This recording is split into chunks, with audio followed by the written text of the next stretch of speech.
láti lọ ṣe kí ni torí pé ìgbẹ́ láyé ní tó bá fi máa lọ wá gba tó wà láàrin ẹ̀. Máa bọ̀ dúró níbo ló ń lọ. Kí wá gba aṣọ tí màá ń lọ. Má gba aṣọ ìtọ́jú o. Má gbà o, aṣọ tí ó da ìrìn àjò ayé rẹ yìí. Máa bọ̀ máa bọ̀ dúró. Ìgbà ṣùgbọ́n wọn. Torí pé ìbá gba aṣọ wọn. Wọ́n ò ní máa tọ̀ ní ìdílé. Ìgbà gba aṣọ tó bẹ̀rẹ̀ o.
Nigeria has been doing well, they have been scoring goals, and this is a big test for them because they are playing against a tactical side, a side that is ready to go all out. They are playing home, they don't want to disappoint their fans, so they're going to go all out.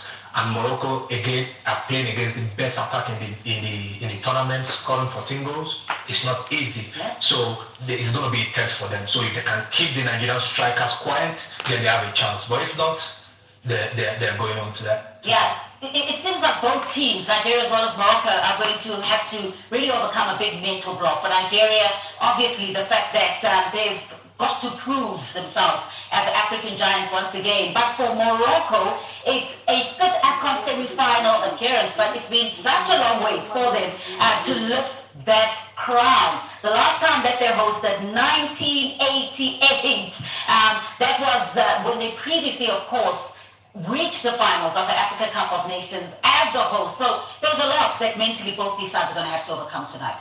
Yeah, I think it's a football that they have to play outside before you play in the pitch. I think you need to be mental strong as the players. also as a supporter, because I think it's a big challenge for the players, because they're only playing not for only players, but they're playing for the other people outside, for the family as well. So I think it's a game that is going to be, of course, Morocco, they have that pressure to say, I think this is our home, and we have to do all the best to win this tournament, because people are coming in numbers. As I said, the tickets sold out, which is going to be full stadium, which they're going to support Morocco. But I think Nigeria today, I think we're going to eat jollof.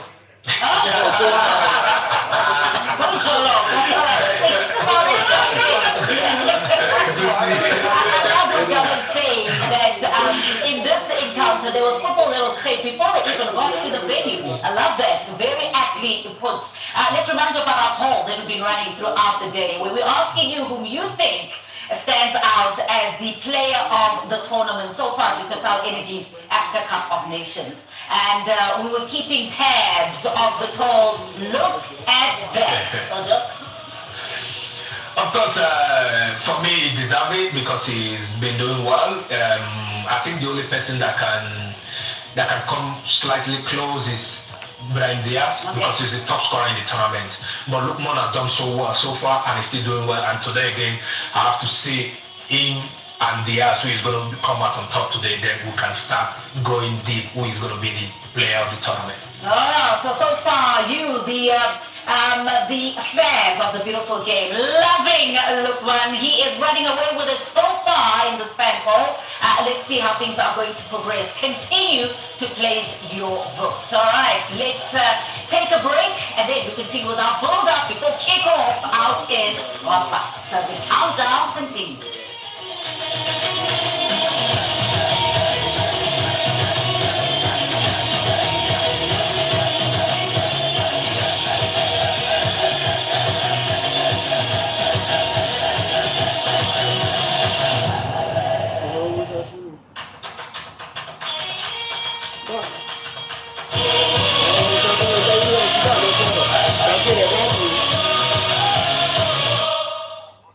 This is AFCON, my friend. Everything is a competition. The family meets at AFCON, live on Supersports on DSTV and on GoTV. Brought to you by Goldberg Premium Lager, the Gold Standard, and MCDEB. Proud supporters of Nigerian football.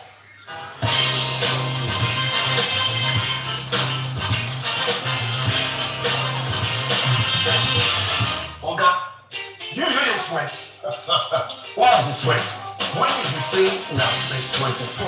Man, you make me chill. I bet yours do. Bet 24.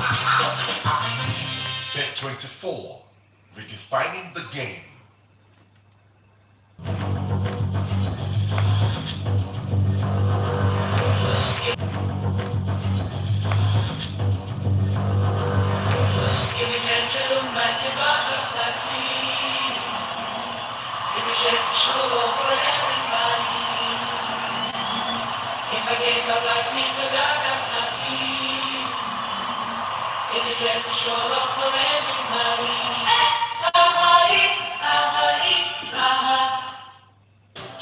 When the family meets, every occasion is a meal.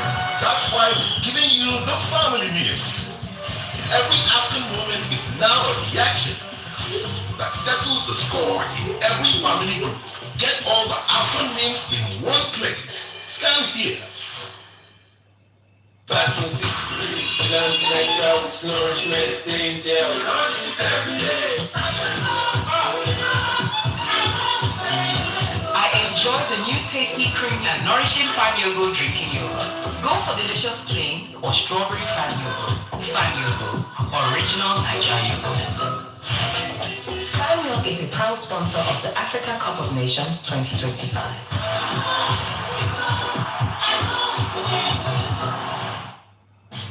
Name? Ifeanyi Okina from Lagos, sir. The king of virtual games. Is it from winner? Yes, that's 7 straight wins, sir. You, skyscraper. Both of you from up there. I see all the cash points, sir. Any sports section? Benno Ofori from Accra, sir. He's the number one in multis. Pathological optimist. You have a bonus pick. Hey, you. Are you ready? Welcome to the team. I am Jose Mourinho. And we are football.com.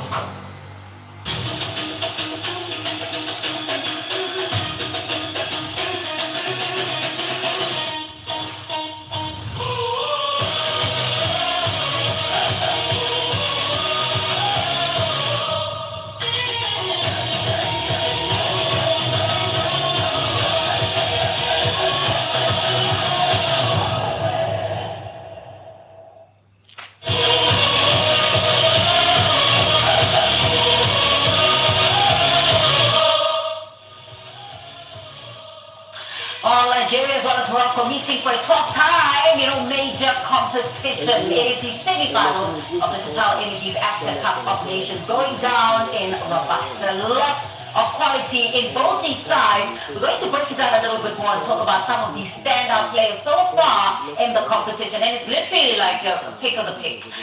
Really, we'll start off with the Super Eagles and talk about an individual who really has been so instrumental, particularly in that engine room, pulling the strings and tying this team together as we look at how it is that these sides have set up.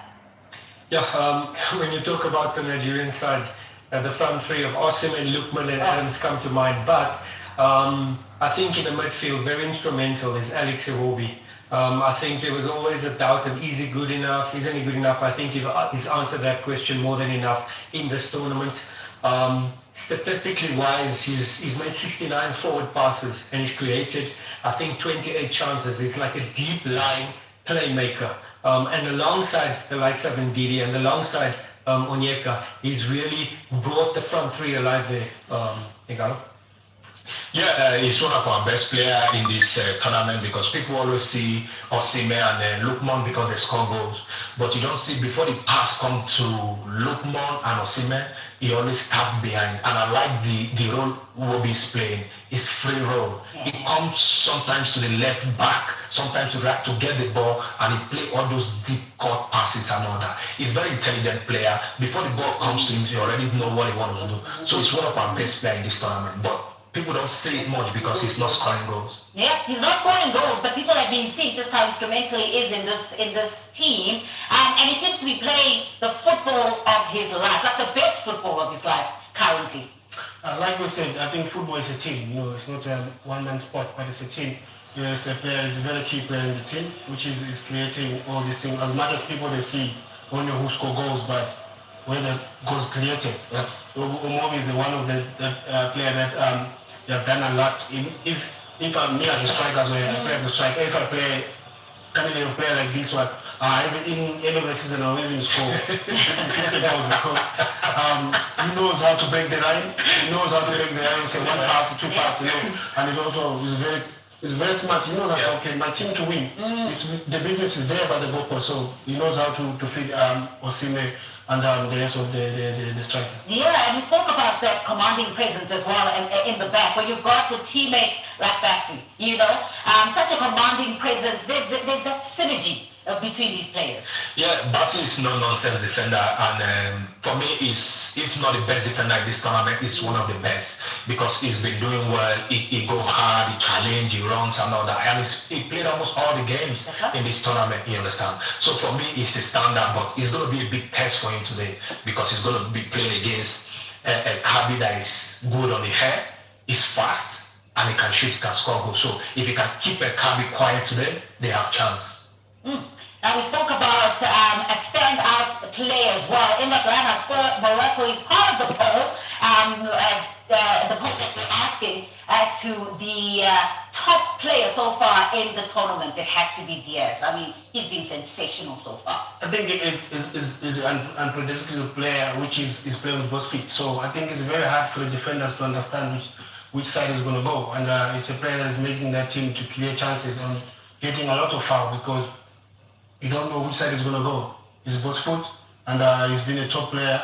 He's been a top scorer as well. So I think, he's have to be there. Let's talk a little bit more about his movement in the lineup. I think a big part of Diaz doing so well is that he's playing with Hakimi on the right-hand side.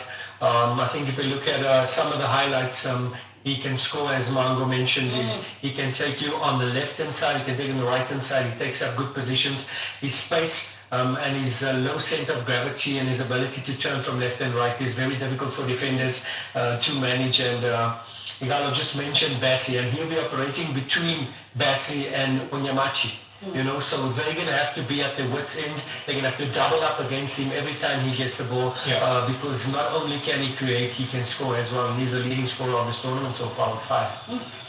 Yeah, we know what he has done so far in this tournament. He's the top scorer and he's a very crafty player. He's very good with both feet and he's very technical. So you have to keep him quiet because what I like about him is he's not always standing on the wing. He comes in.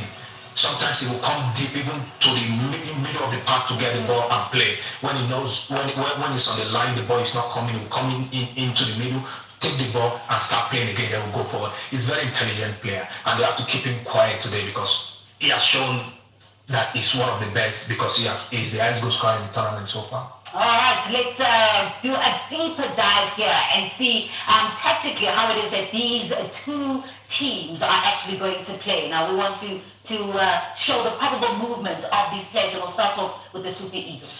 Yeah, normally Nigeria are playing 4-2-1-2. Okay. So you're going to start like this. In all the games we've played, our goals always come from the left. But today, we can get a goal from the left if Hakimi push up, because I don't think Hakimi will push up too much today. But if he push up much today, we're going to get a goal. But Mwobi is our playmaker. He's always going to come to the left here to get a pass and penetrate. And today, if Hakimi push up, there's going to be a lot of space for Osimhen to go through all this place. All this line is going to be free when Hakimi goes up. Then Osimhen or Akko will take that space, and Osimhen will come in the middle.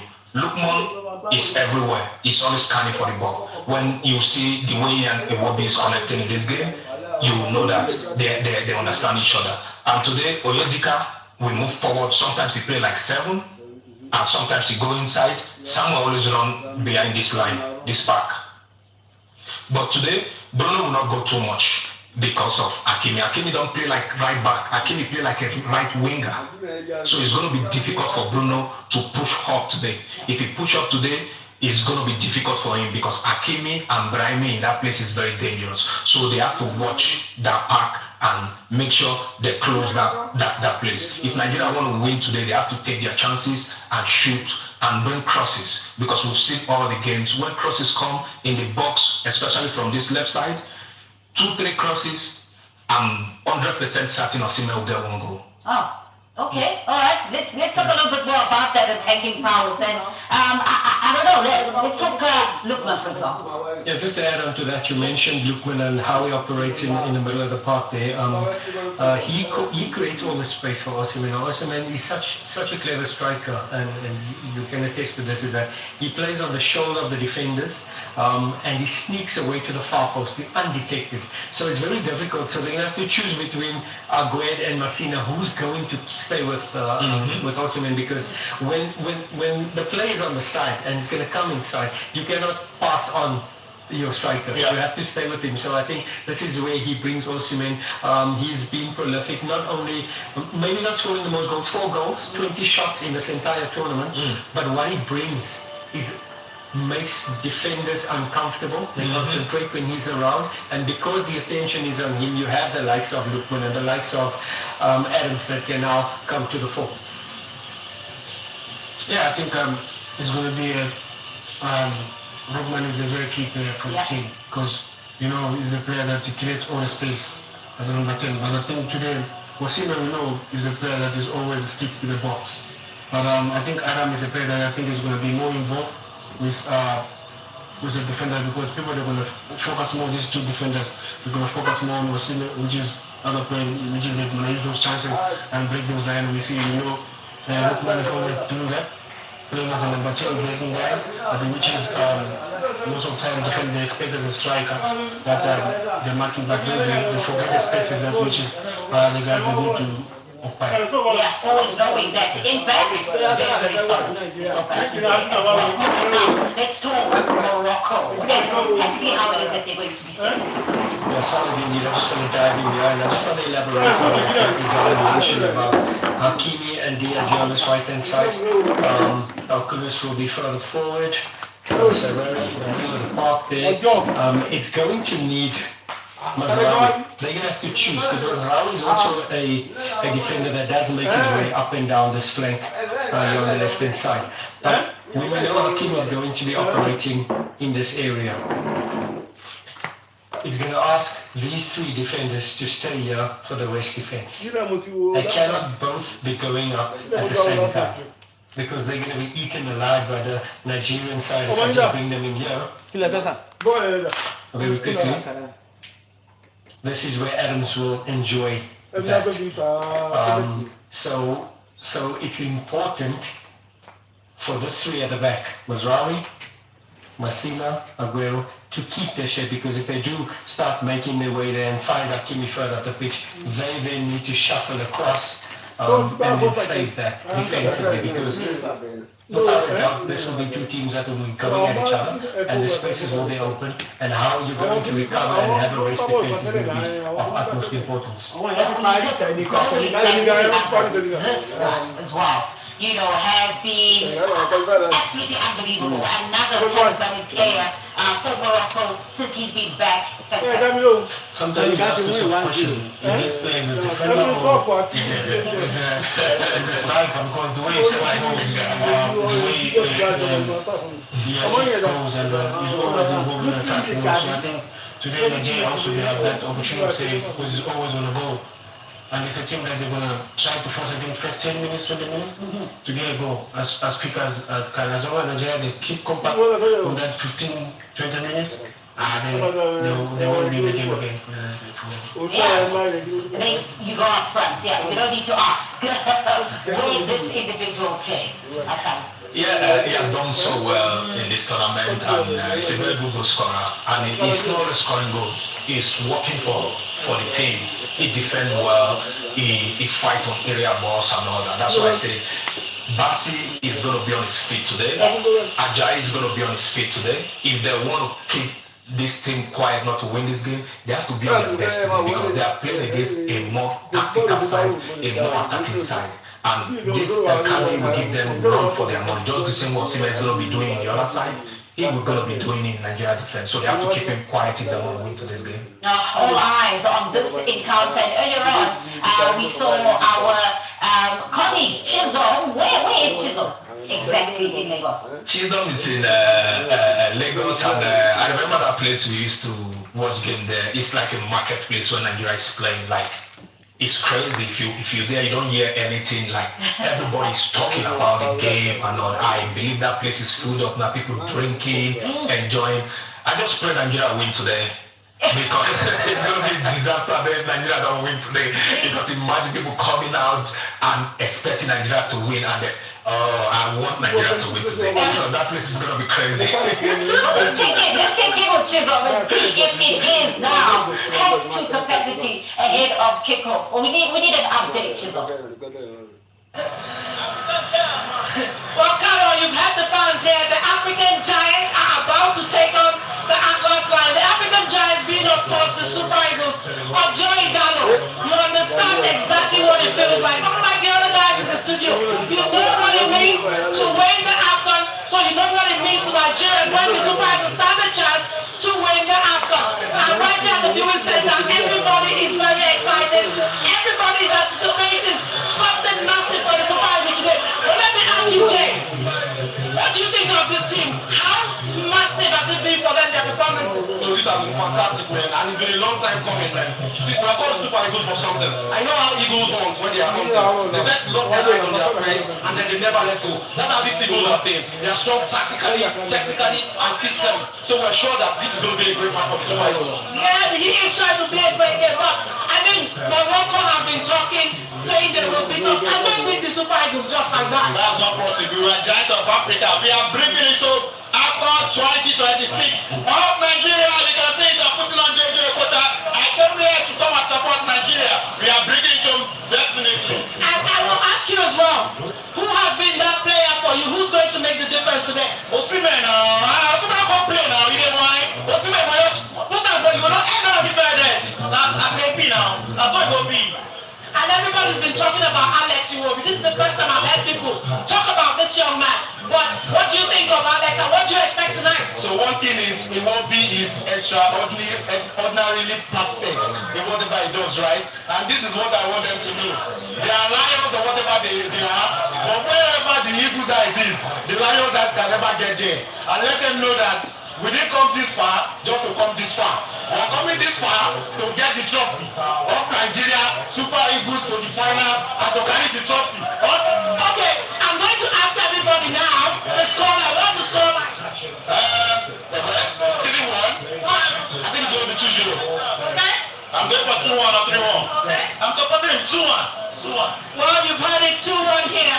Where we are is like, Robert, it's like being in the stadium. It is so exciting. The energy is insane. And we can't wait for that match to start. Chewing. I know Robert is hurt. I've been there when Morocco is playing. What's happening over there?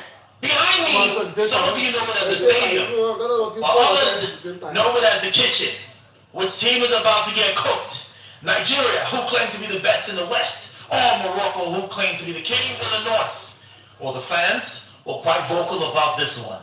Predictions and who's scoring? 3-1, Ademola Lookman, Osimhen, and Iwobi. And for Morocco? Hakimi, a free kick. 2-0 for Morocco. You want to score? Brahim Jazz and Nesri.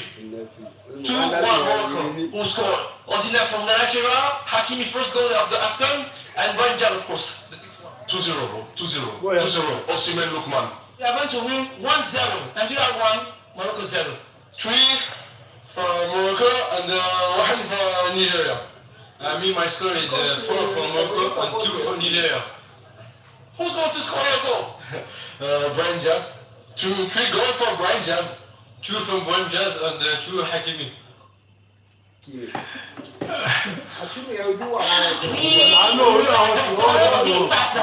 to the predictions from the supporters that are both in Morocco, in Lagos. You're talking to us from all across the African continent on the socials, but let's hear from the experts. We've spoken about the lineups, spoken about the key players. Maybe let me not start with you now. I'll start in the middle. Stigat. Yeah, I want to start with Chisholm. Extraordinary perfect. I have news for you. Igalo wants to move to South Africa. We've given him a name. His name is Jabu. He's staying over here. So you can have fun in the stadium. And by the way, I think the win is 2-0. Thank you, Chisholm. No, but this time I'm going with Goosey Soup. Okay, I think it's a team that may represent us in the side, so I think they deserve to be there because they are hungry. Yeah. They're not going to World Cup, so that's the reason. Can they carry the weight of the expectation? So many people are pinning their hopes on the Super Eagles. Will they manage? Of course, that's why they are the Eagles. You know? They fly so high, and today you're going to see them flying high. And I predict 2-1 for Nigeria today. It's going to be a tough game, but we have what it takes to win.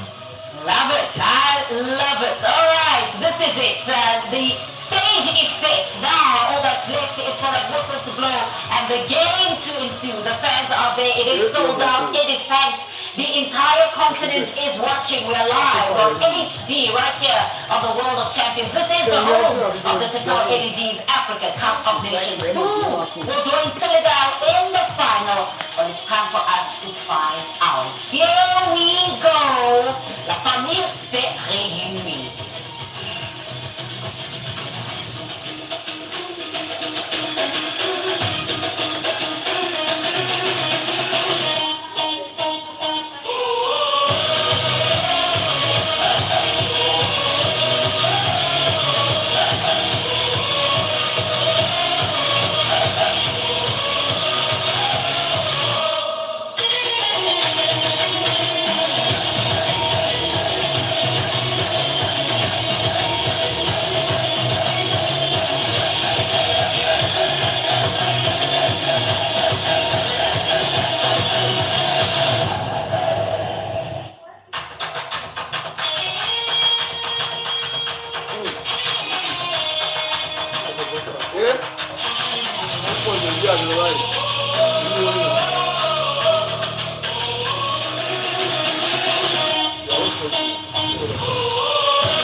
into the complex sportive Principal Abdullah in Rabat, where African football holds its collective breath. Yes, this is the Total Energies African Cup of Nations semi-final with history, pride and destiny woven tightly into every moment that will unfold on the blade of grass that is before us tonight. The three-time Continental Kings Nigeria, seeking a 9th AFCON final, stand between the hosts Morocco and a first AFCON final since 2004 and a first ever on home soil. Well, Morocco's journey has been one for the ages, one growing authority as well. After opening with a good 2-0 win over Comoros, the 1976 champions were tested by Mali in a 1-1 draw, but then found their rhythm spectacularly with a dominant 3-0 humbling of Zambia. Knockout football, though, demands steel, and Walid Regragi's side certainly had that in the knockout stages. A gritty 1-0 win over Tanzania, and then a statement quarter-final win over Cameroon, 2-0. The 5-time champions heading home. But they have been, in attack, graceful, and indeed, the flamboyant Brahim Diaz is the...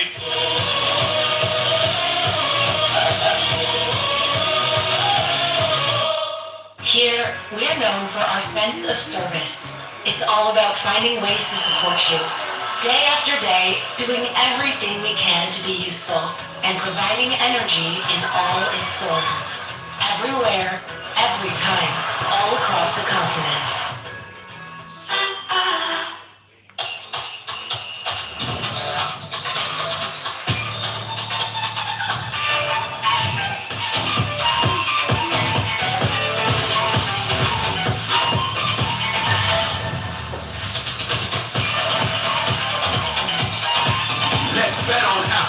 What expect? Maybe it all starts here to end up there. Sure, for us, it rather starts here and finishes over there. But it also goes through here, doesn't it? But whether it's here or there, behind the screen, in the stands, or on the pitch, Orange is here, proudly supporting African football for over 15 years. These jerseys aren't 100% polyester. They are 30% lessons learned the hard way, 50% hope, turning threads into memories, 20% triumphs dreamed and prayed for. This is Africa, 100% made of us.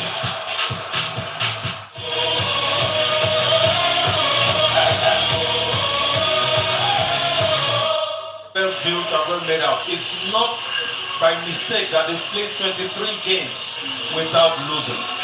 Yeah, this is a side that have effectively got a quarter of a century of matches without losing, and 19 of those were successive victories, which is utterly remarkable, indeed a world record. But Nigeria come into this match without their influential and talismanic leader, Wilfred Ndidi, suspended for today's tie. But from a Moroccan perspective, perhaps missing one of their genuine line breakers in Azzedine Ounahi as well. Yeah, but the Moroccans have already tested Ounahi, the absence of Ounahi last game.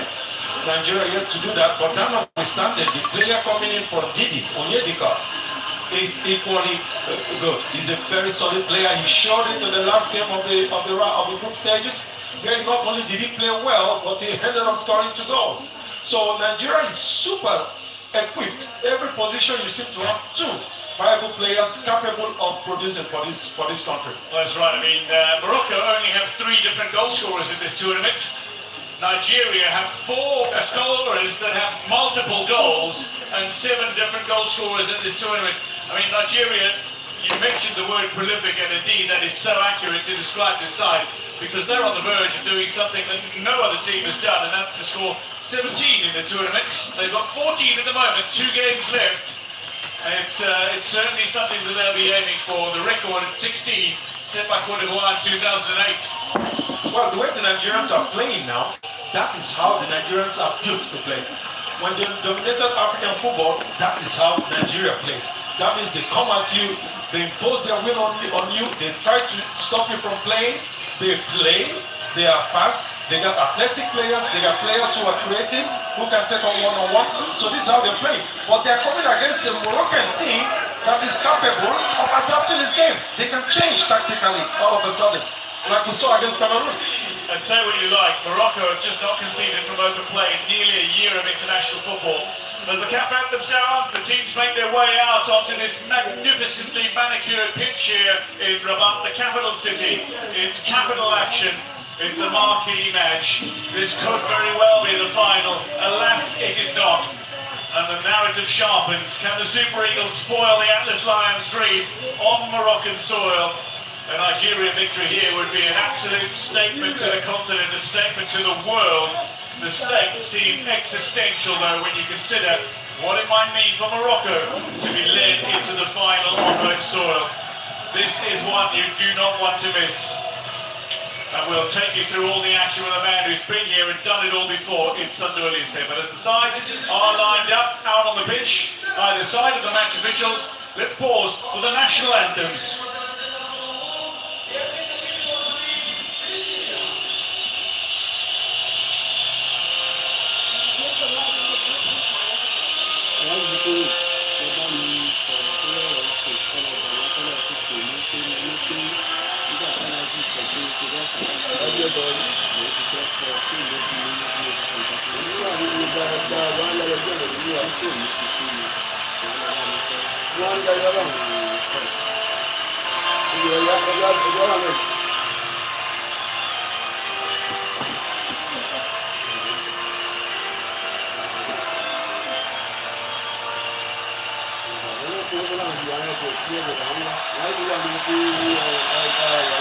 Nigeria, we hail thee, sung with quiet intensity by focused, resolute, confident players.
Voices ringing out in unison for the Olympian anthem. Scarves held high in the stands, belief surging higher even still and coursing through the stands as well. This is no longer about form, this is no longer about history, this is no longer about statistics.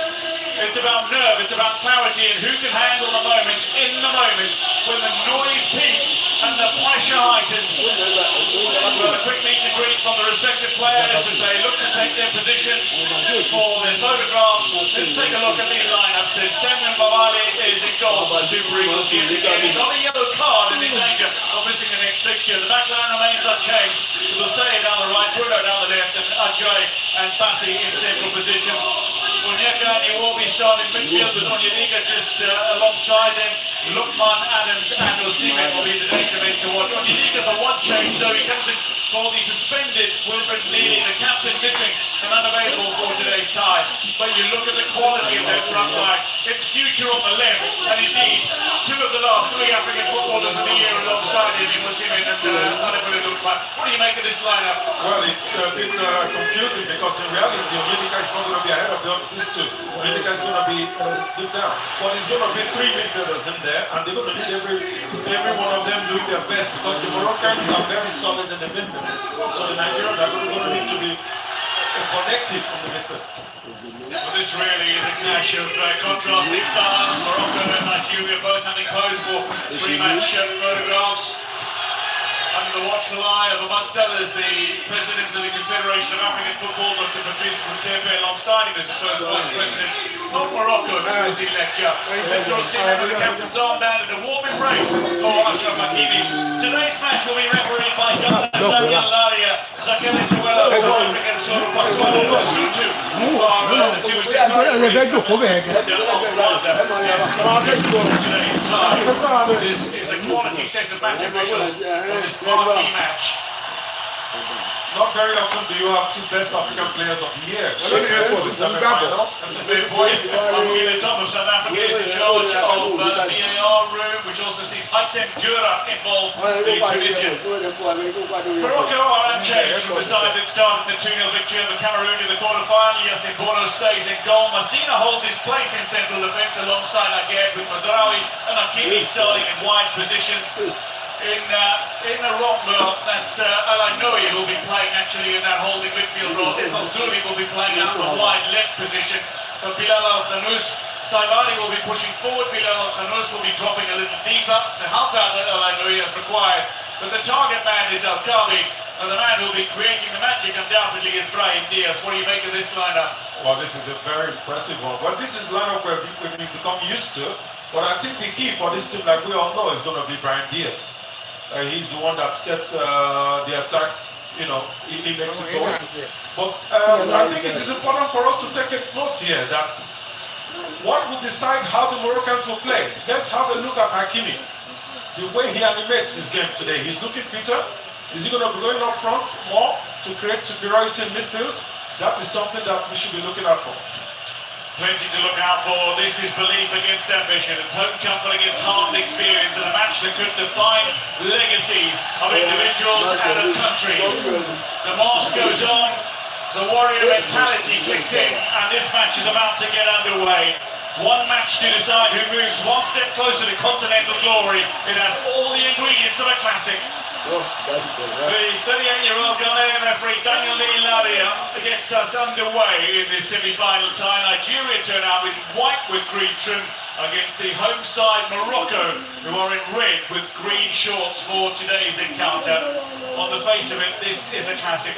Morocco, impressive attack in the tournament's leading scorer, but they're up against the tournament's leading scoring team.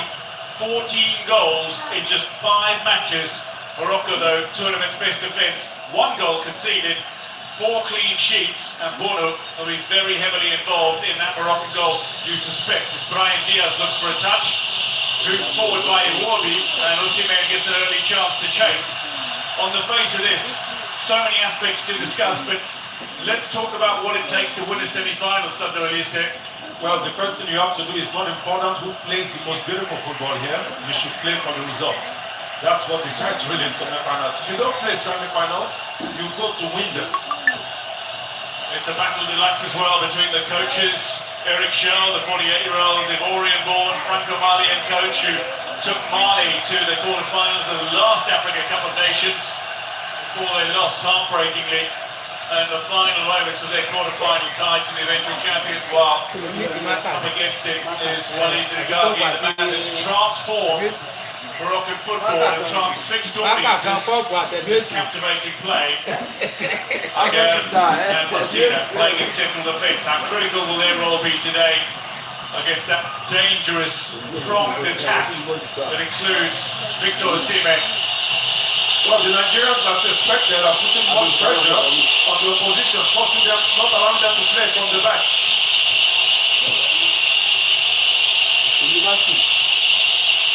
Shimi Ajayi, England-based, scored Nigeria's first goal of the tournament. Calvin Bassey, who's been outstanding defensively throughout this campaign. He comes across his colour. Put it on the right boot, and that's a brilliant piece of cover defence. Absolutely superb recovery from Shimi Ajayi to deny Saibari a striking goal. Well, he really covered the ball well, but kudos to the defender for coming back to pick him up, because that was great from Ajayi. Very good recovery from Ajayi there. You can't be handing the ball to your opponents in the semi-final tie, but the recovery was great. The recovery was great. Osimhen chases, Mazraoui recovers. Desperate appeals from the Galatasaray striker for handball against Morocco. Ajayi nods forward, and Onyedika knocks the ball back to Bassey. So much confidence displayed by Bassey each time he has the ball. It's unbelievable. He's become such a leader on the park. Oh, he's become a rock. There's a man for the big occasion now. brings that Premier League polish. Ajayi alongside him. Very complimentary, both of them, huh? Ajayi and David Bassi. Yeah, different styles with different qualities that they bring to their single defensive partnership. Back by Bright. Here's Onyeka, the Brentford man. Looks for the long ball up towards Osimhen, not too far away, but marshalled by Masina. Masraoui now has an opportunity to have a darting run into Nigerian territory, but is brought short. Ball out of play, and Nigeria have a throw inside Moroccan territory. Iwobi. Now what stands out about Alex Iwobi, in 4 games that he's played, he's produced 60 line-breaking passes. That's 15 a game. That's virtually unheard of at this level. I practically created a title for him. That is the king of the pre-assist. Alex Iwobi, there you have it. You've just been crowned king of the pre-assists by Sunday Elise, as Hakimi and Bruno get to know each other a little bit.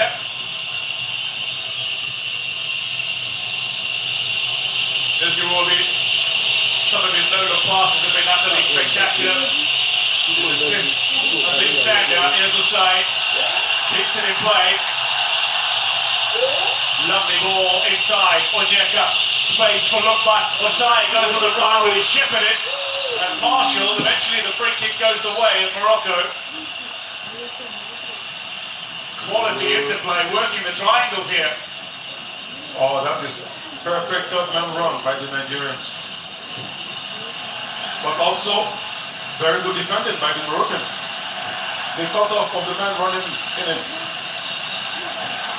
This was the early error from Shemi Ajayi, but his recovery outstanding. Yeah, the stretch, totally fully outstretched to stop the opposition from shooting that ball. Every muscle, every sinew is at full stretch. Full credits for the effort. Brought down brilliantly on the far side. Free kick goes the way of Morocco as their captain is felled. Onyedika looking lively in midfield. You kind of get a feeling like if both teams are kind of like sizing each other up.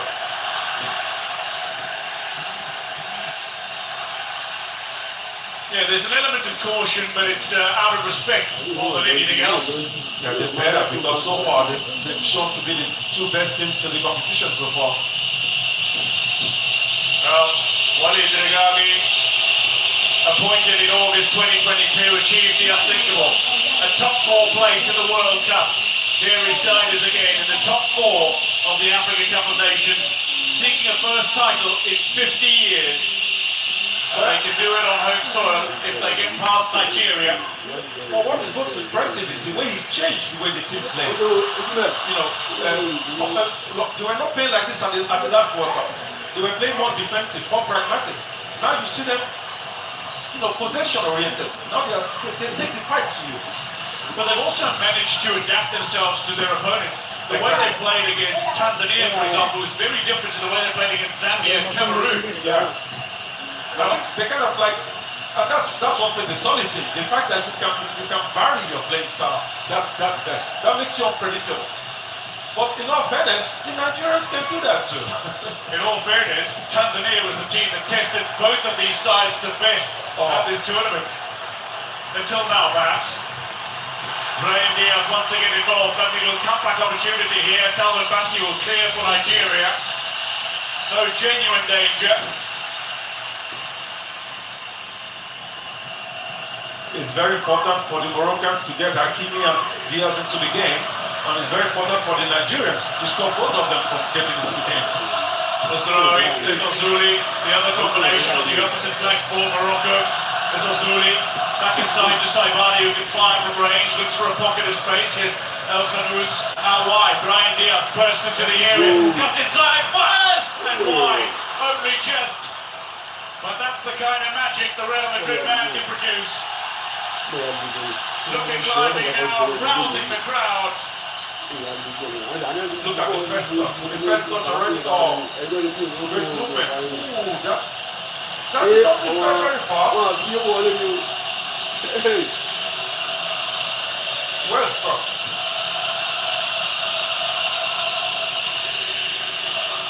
Regagi knows how close that was. Brahim Diaz feels it lifting every member in the stands. There is a very small pocket of Nigerian supporters just behind Muhammadi's goal. Other than that, this is largely the sea of red.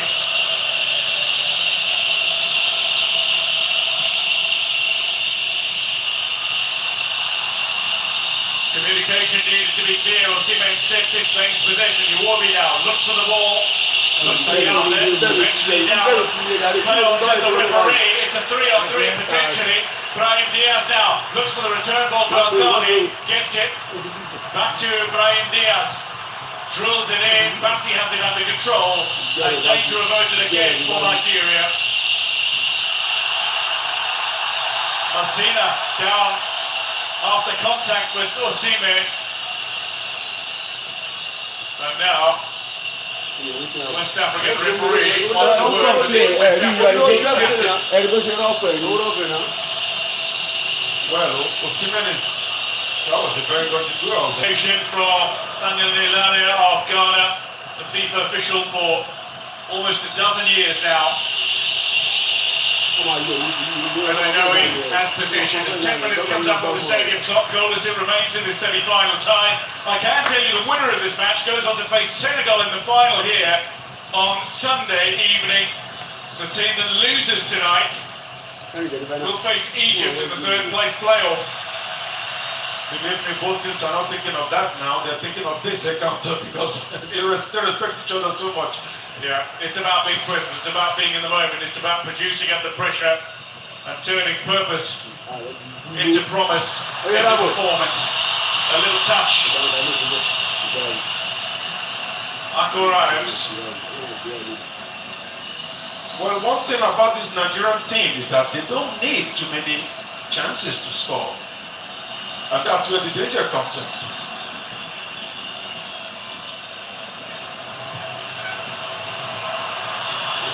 Lovely from Onyedika. Battling from Iwobi. Brings it under control, works the pass back to Ajayi. Onyedika now. Back with Bassi. Now in any other game, Bassi and Ajayi, if they were central defenders in any other team, they would have been swarmed by Al-Ghabi and probably Azazuli. In this game, a little more conservative from Morocco. Yeah, you can understand why. This is the deadliest attack in the continent at the moment. You don't just score 14 goals in just 5 games.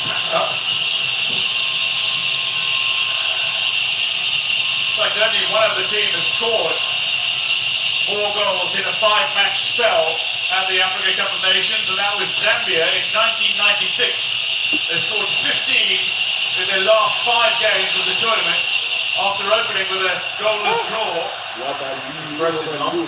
That was when Shabualia was on fire. He had a hat-trick in amongst them, that scoring run. That man was always on fire at the end of his career.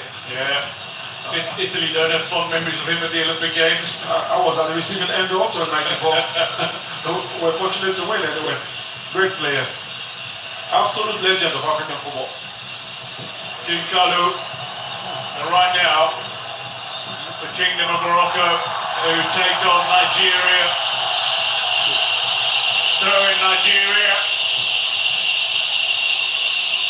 This is where Akko impresses the work rate of this man. Akko Adams, it's unbelievable. Defensively, offensively. Tough player. Osai when they throw it, looking for options, eventually goes all the way back to Ajayi. Bassi.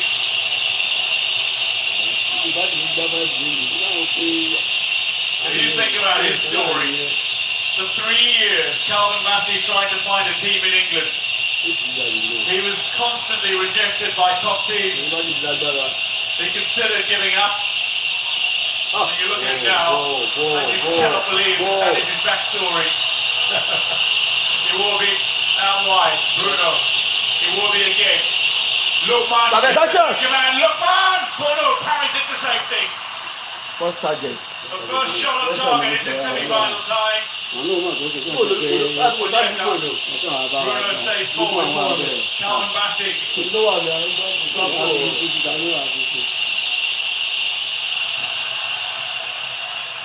And it was, I mean, he nearly didn't get a start to his career. Bassey not involved in the tiny end here, but look at Lukman.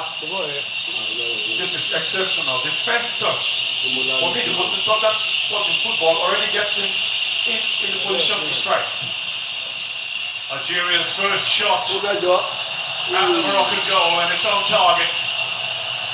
Nigerians need to get Lukman into the game because he's the man that makes it work for them. Well, that's the first time that he's been able to put himself in a pocket of space. And again, that's credit to El Anoui and El Khanous, the way they've marshalled Lukman. We must remind you, this is out on the park at the moment. Hakimi, the reigning CAF Men's Player of the Year. Before him, Ademola Lukman, the 2024 winner. Here he is. Before him, Victor Osimhen, the CAF Men's Player of the Year in 2023. There was a battle between two-time CAF Men's Players of the Year in Mo Salah and Sadio Mane earlier, as Sadio Mane scored the decisive goal between Senegal and Egypt to send Senegal into a third final in 4 editions. And that's remarkable. In the 2014 tournament, there have been 4 at the African Cup of Nations. Senegal have made the final now 3 times. Onyedika.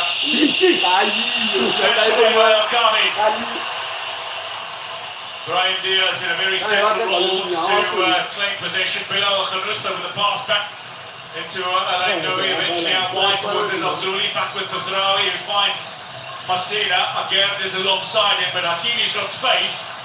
Massina looks to take the run out to the far side. Hakimi, Brahim Diaz now picks it up for Morocco, just beyond 15 minutes. Looking to send the ball into the danger area. It's deflected away for the corner. And a set-piece opportunity for a very skilled set-piece scoring team, Morocco, to test Nigeria's defence. So this is one player that the Moroccans need to get to the game as much as possible. We are talking of Brian Diaz. You see, each time he gets the ball, the Moroccans' bodies are in front, ahead of the ball.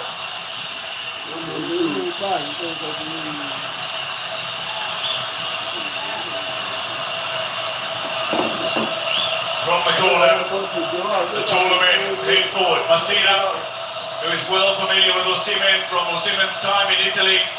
Massina spent the bulk of his career in Italy. Delivery away by Osimhen. Zarabi will bring it under control. Morocco have players forward, including Akari. Calling for a ball over the top. That's a great piece of defensive work, finding Osimhen, but he can't pick out his partner in Abdul Adams. Brahim Diaz on the near side.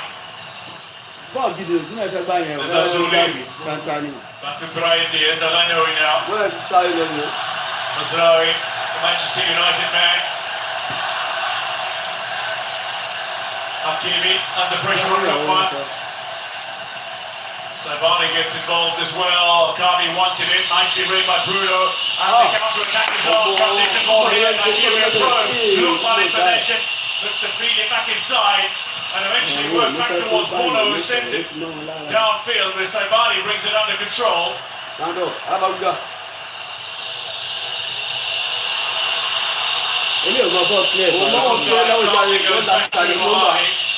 pressure from his Azuli.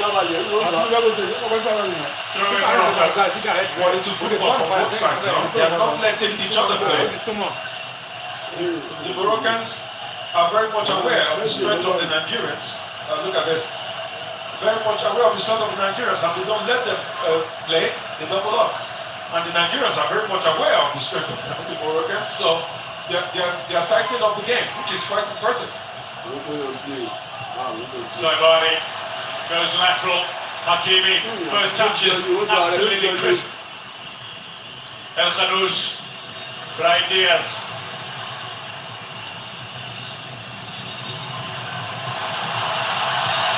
Delivery into danger area, scooped away again. The referee comes back for a free kick to Morocco though, rather than play the corner. Kind of strange. Yeah,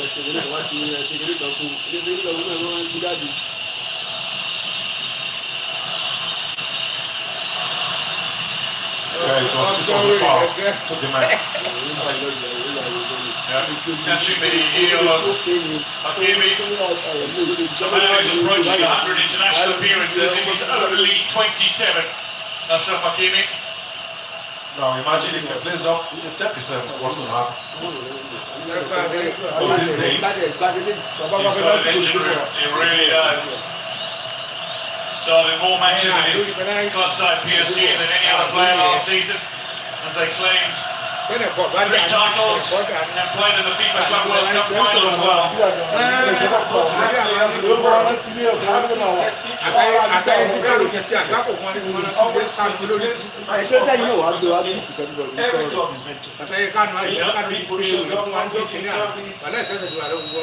does, with the concern with the ankle injury coming into this tournament. There's absolutely played short. Chip over the top, players there, and the header is wide. And again, gets no reward. This Azuli, Alainoui, again, all lining up to tease this one in. was offside anyway.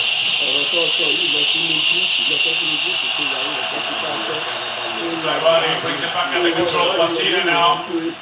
So 20 minutes without a goal in the semi-final tie. A corner that has come to life. It's the complex 14 which will lay out the line Rabat. Brian Diaz wins the free kick. So far, Bruno seems to be doing a great job on Diaz. It seems like the first time in this championship, this tournament, that I've seen somebody stop Diaz. He's playing a very disciplined game, this Bruno. Alkabi loses his footing. Bassi gets in the way. Free kick goes the way of Nigeria, and Alkabi protests.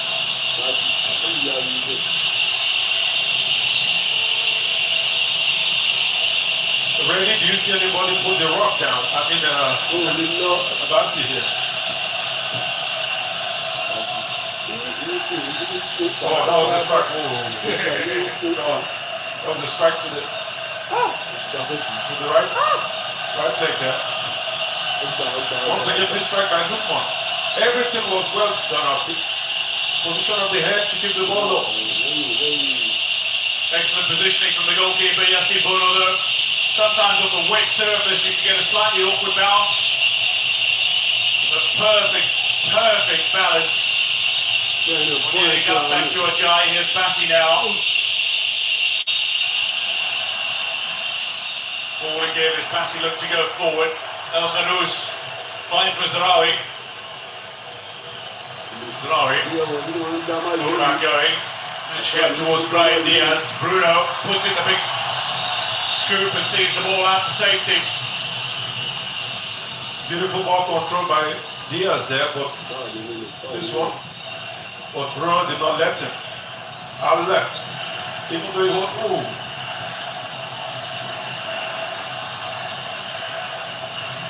Hakimi finds Alkabi, Bassi is on him. And again protects the ball. Down he goes, free kick Nigeria. I spoke about it. He was rejected by Crystal Palace, by West Ham, by Wolves, by Leyton Orient, Charlton Athletic twice, and by Barnet before he joined Leicester City. You gave him a chance, and here he is. Yeah, and after that, where did he go? Went to Scotland, Ajax Amsterdam, Nigeria national team. Don't forget Rangers. Rangers, no. I said he went to Scotland. Yeah, that's the first one. Rangers, Ajax Amsterdam, and look at where the boy is got to now. Yeah. That shows you in this life, you just have to keep pushing, keep fighting. It really is the story of resilience. And he was one of the standout figures for G-Ivan Broncos when Rangers made the Europa League final a few seasons ago. They lost out to Eintracht Frankfurt disappointingly on penalties in the Europa League that season, 22. But he was outstanding. he's grown as a player. I think I mentioned this to you before, but I think he really came into his own when he was shifted from left back into a central defensive position, where he just seems to read the game absolutely impeccably. Masina lets it go past him as Zalzuli drove the ball back towards his own defence. Away by Bono. He's got a big boot on him. Kabi and Ajay battling. Iwobi and El Khanous getting to know one another a little well, and the referee takes the ball to the midriff. We'll have a drop ball to get play back underway. The game is so beautiful, the referee also wants to play. Come on, get to the ball.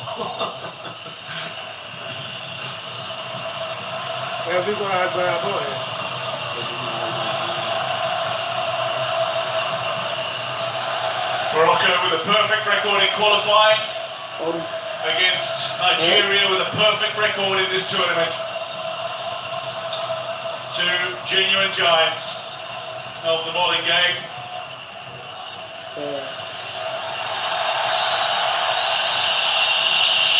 No Ali.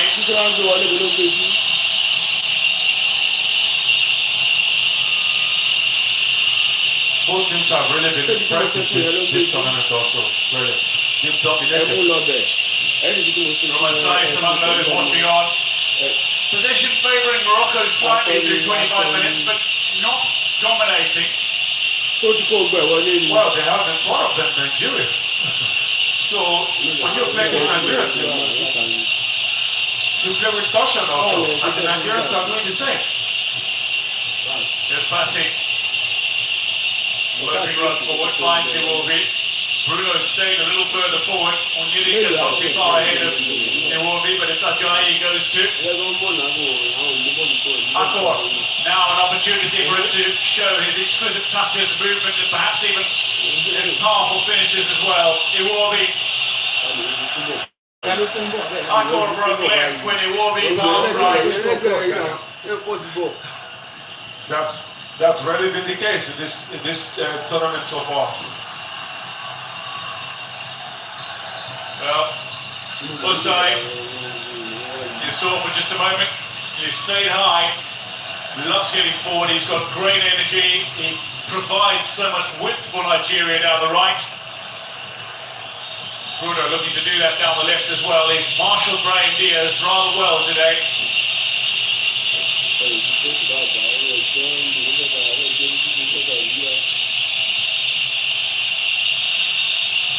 Iwobi, Onyedika. Onyedika with a lovely pass into a danger area, Akor Adams, but a great recovery from Naya Fagir, steers the ball away, and now Brahim Diaz with an opportunity to push forward. That'll be a handball call and free kick Morocco. That's what's so impressive about this Nigerian side. You lose such a gigantic player like Ndidi, and they bring in Onyedika. One of the great things about the earlier group stage is the fact that Nigeria won 2 from 2 early, allowed them to test the depth of the squad in their third group stage match against Uganda, and my word, the French players step up. Spot on. I totally agree with you. I think that's what's made the difference in this thing. The fact that everybody got a taste of it, almost everybody got a taste of the tournament. And it's highly important psychologically for the team. And you see the benefits now. Onyedika is not much rusty. Morocco though have earned another corner, another set piece opportunity to test Nigeria's defensive efforts. Okabi making telling runs, the ball has gone beyond him though, toward the back post, there to be hit. Okabi tried to scoop it goal bound, but miscues. And the ball is swept to safety by Nigeria's defence. Mazraoui. That was very dangerous there. Akabi is not a player to be left alone. Here's Hakimi, down the right wing, Hakimi, delivery, decent, and the header is deflected, but rather tamely and disappointingly from a Moroccan perspective wide in the Nigerian goal. Once again, a free header in the middle by Diaz. Who's not amongst the taller players on the park. This was already the best free header. which is totally unacceptable.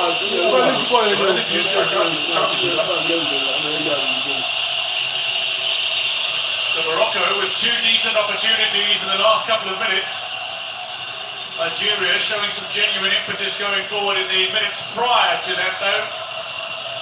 Maybe we're seeing a little more industry from both sides. And momentum starting to shift as well. Yeah.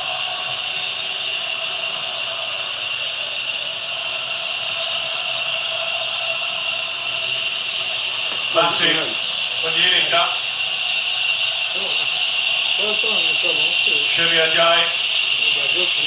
Hull City man, former Arsenal youth player. So much discipline from both sides. When you watch the positioning of both sides, they have total respect for one another. Yeah, they're not intimidated, but they absolutely respect their opponents. Exactly. They're not intimidated, but they're not taking blindness. Musawi is asked to chase, but the energy of Bright Osei sees them there first, brings it under control, and eventually Nigeria have the throw.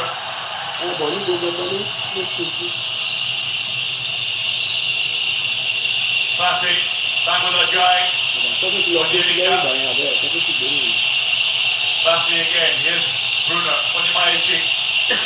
Cuts back inside. Half an hour has come and gone. But it certainly doesn't feel as if 30 minutes is done. Mazraoui, under pressure from Adams, goes down. Free kick Morocco. Doesn't feel like 30 minutes. No, something keeps on happening. It's one of the most impressive 0-0s you see, right? So far. There is much to unpack in this game. That was Basina's header that nearly found Al-Kami's boot. And from there, is absolutely timing perfect when it comes to whoever it kicks. Miscues this one.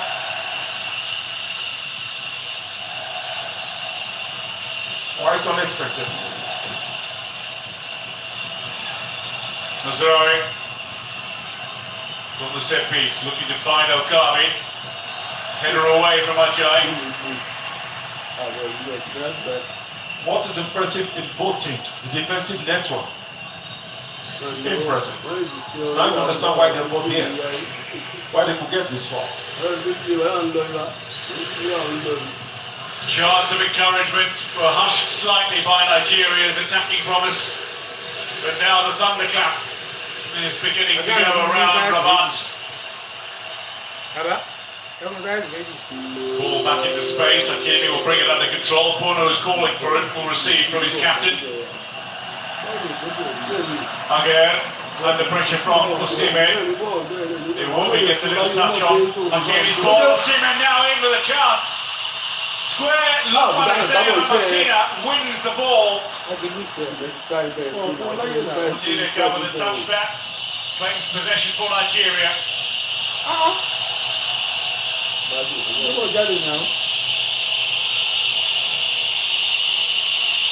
We're still seeing tiny errors being forced by opponents. The recoveries are so good. Here's Brian Diaz streaking forward. Looks to go beyond Bassi into the danger area. He's holding his face.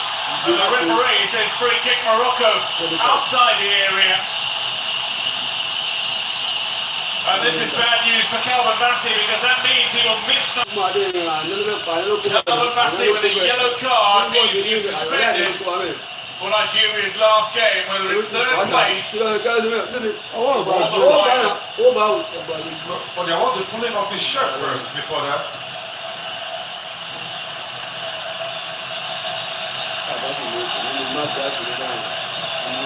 I think the Nigerians will want to be thinking of the final now. They will be thinking of, first of all, winning this one. Yeah, doesn't matter how you get there, it matters that you get there. Exactly. There's confirmation that he will miss the next match. Product of the Fox's youth system in the UK, the Fulham man. He's a very humble young man. I ran into him at Ajax Amsterdam when he first got there. And I felt he did very well there, so I was surprised they let him go. But when you see what it's become now, total world class. Now, dangerous set piece. Morocco have Hakimi over this. He's got the ability to go direct, even from this angle. He's a quality set piece taker, but will he opt to try and chip it in for any of the tall players to get on the end of, or will he go direct and try to beat Mabali in the Nigeria goal? Hakimi goes direct and he's not too far away, as it just catches the outside netting. Oh, that was not far out. He struck it very well.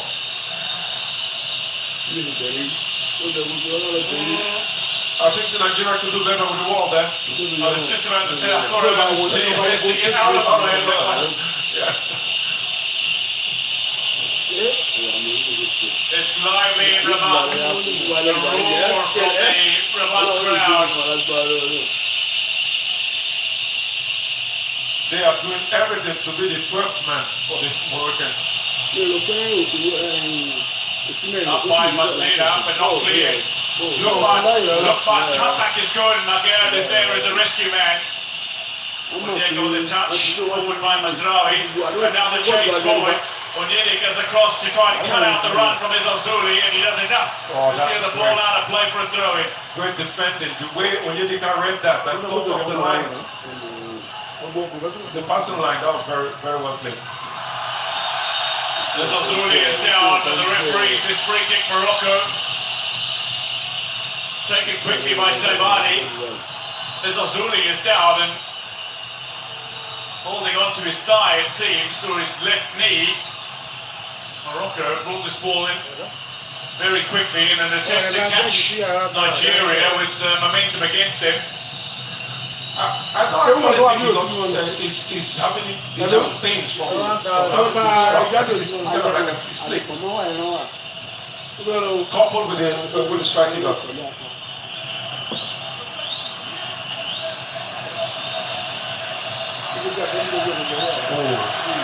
like he got a knee in the outside of his thigh. I don't want to get too technical or scientific here, but it looks like his rectus femoris has been pounded by an opponent's knee. Believe me, that hurts. It does hurt. I only know it's the rectus femoris muscle because I'm torn mine. Bilal Al-Khanous. Mazraoui. As Azuli back on the park and asks us to go out for another throw-in. There's Saibani scored his first goal of the tournament with the victory over Cameroon. Warm-ups continue. Saibani back in the action, delivers a decent-looking ball over the head of Mabali. It's kept in play by Hakimi. Players wait for a delivery that Bruno cuts out. Hakimi back in possession. Looks for Diaz, under pressure from Osimhen. Down he goes, free kick Morocco.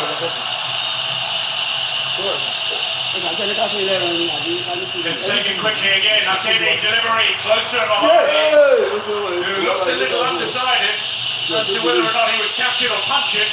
In the end, recovers.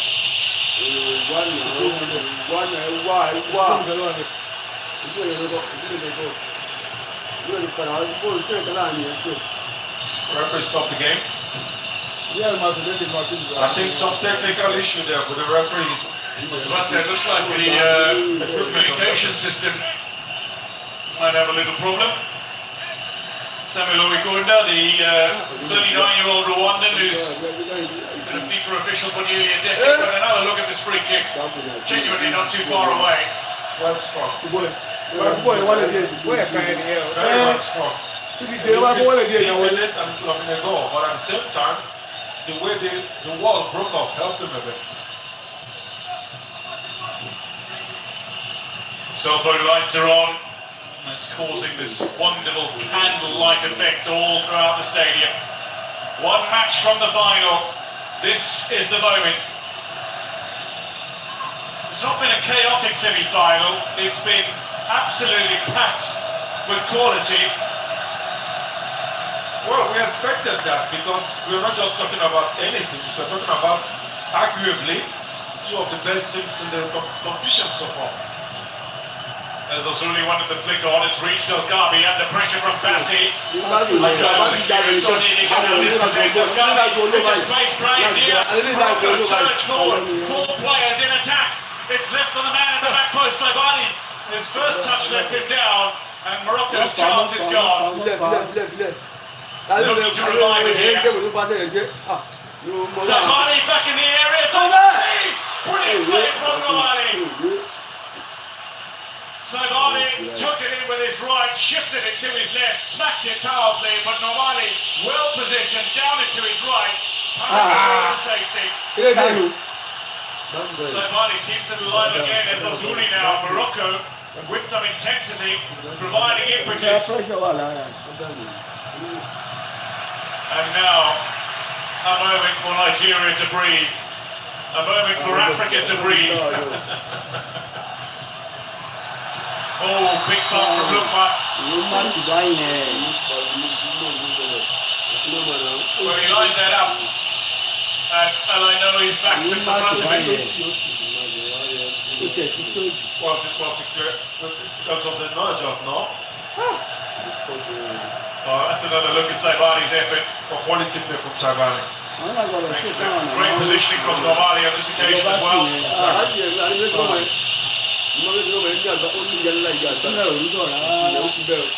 Osimhen down, free kick Nigeria, just inside Nigerian territory. One thing you can't be sure of Osimhen is that he's going to keep on fighting no matter what. You're not wrong there. That mask is not a sign of weakness, it's a badge of survival. He started to wear it after he broke a series of bones in his face in a horrible collision in Italy. It was, I think, against Inter Milan while he was playing for Napoli. He broke his eye socket, he broke his cheekbones. He needed surgical pins to be inserted. Exactly. Yes, Brian will say, Samuel, charging forward, a delight to watch when he's on a rampant run. Feeds it out wide. The fullbacks combine as Bruno takes possession, dispossessed by Brahim Diaz. And as much as we speak of the quality of Brahim Diaz, being at Real Madrid, forget that he's been a league winner with Manchester City in the Premier League. He was a league winner with AC Milan in Serie A as well before he made his way to Spain. Exactly. The man's traveling a lot. He's very talented. Bassi. Cleared away by Hakimi. El Khanous with an initial challenge on Bassi's cross. Okabi nearly gets it wrong. Iwobi towards Adams. Akor Adams. But the whistle is sounded and free kick awarded to Morocco as Iwobi protests.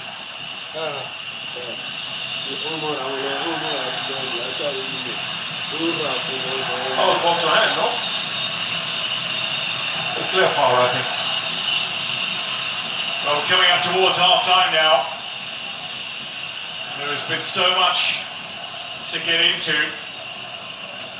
So many areas that we could break this match down. Very interesting first half, huh? It has been. Both teams have been very cautious.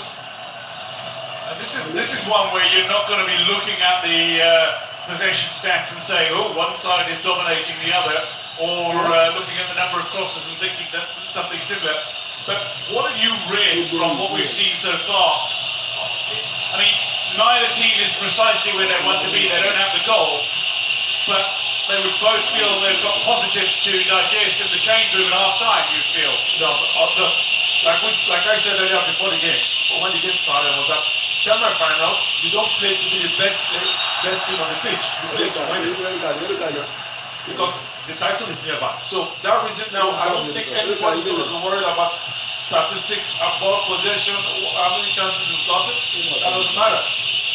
But the longer the game goes, when you start getting tired legs, that's when it's going to start counting. The movements, the runs. I think both teams at the moment are happy with where they are. Nigeria, though, have been the team that score early goals. Morocco have, in a couple of their matches, not scored until the second half.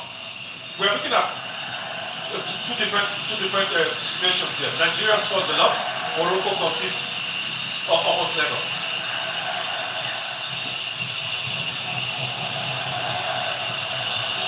Bassi under pressure from his Ozuri. He recovers well. Again brings Mobali into play.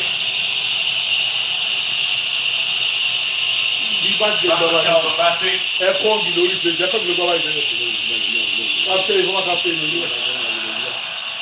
Delanoe with a touch. Works the ball away from Lukman again as Osimhen recovers. Adams tries to keep this in play and does so. Akor Adams.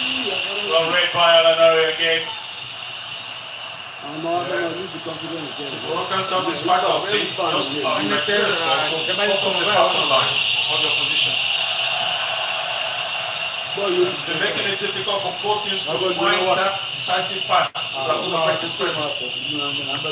There's been no panic from either side, but there has been an era that has allowed position to switch hands. Not at all. It's been very composed from two very confident sides. There's the Nigerian band of supporters. With some musical instruments. But the cacophony in the crowd comes from the Moroccan fans. Here's Akor Adams. What a ball from Bassi. What a pass from Bassi. Well, we come up now to 45 minutes in the stadium. We've only got 1 minute of additional time.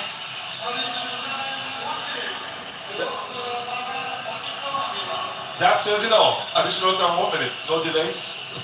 No delays. No delays. It was only really the referee's communication system for a moment that needed to get put back into place. Outside of that, it was Ozuri down for a few seconds. So the 1 minute is coming from the referee. There's Mazraoui charging forward. Brian Diaz looking to time his run. Kabi wanted it as well. And there's Ozuri set off after it, but he's up against Brian Hosse's tackle. The ball stays in play. And that'll be a free kick Nigeria. That was a clear foul.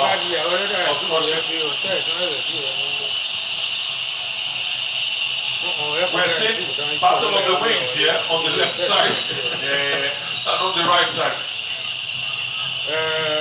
Mobali comes across. And with that, the half-time whistle sounds. Nigeria and Morocco goalless after break in the semi-final tie. It's a classic in development, under construction, and there's still 45 minutes of action to come at least, maybe another half an hour beyond that. There must be a winner. This is knockout football. But at half-time here in Rabat, 0-0 between Nigeria and Morocco. Quick thoughts, Sunday? Well, I think it's been, this is what we're expecting. We're expecting both teams to not take too many risks because they know the position. What they have in front of them. But then again, I'm expecting an explosive second half, especially from the Nigerians. Well, how expensive will we get? Morocco march to the tunnel, Nigeria gather in the huddle, and they're led off by the talismanic Victor Osimhen. 4 goals this tournament. It will be looked at among them as well as they march toward the tunnel. Nigeria 0, Morocco 0 at half-time in the semi-final. Rooted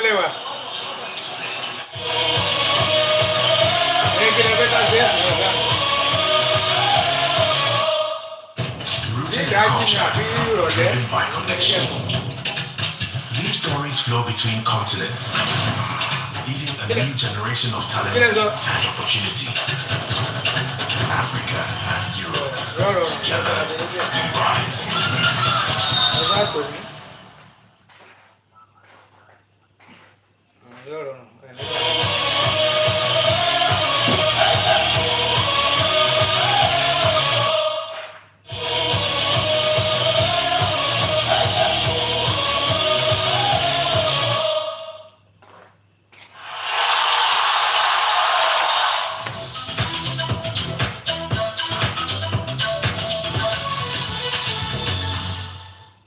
Mr. Chef, taste home, taste culture. All the energy of African football with Total Energies.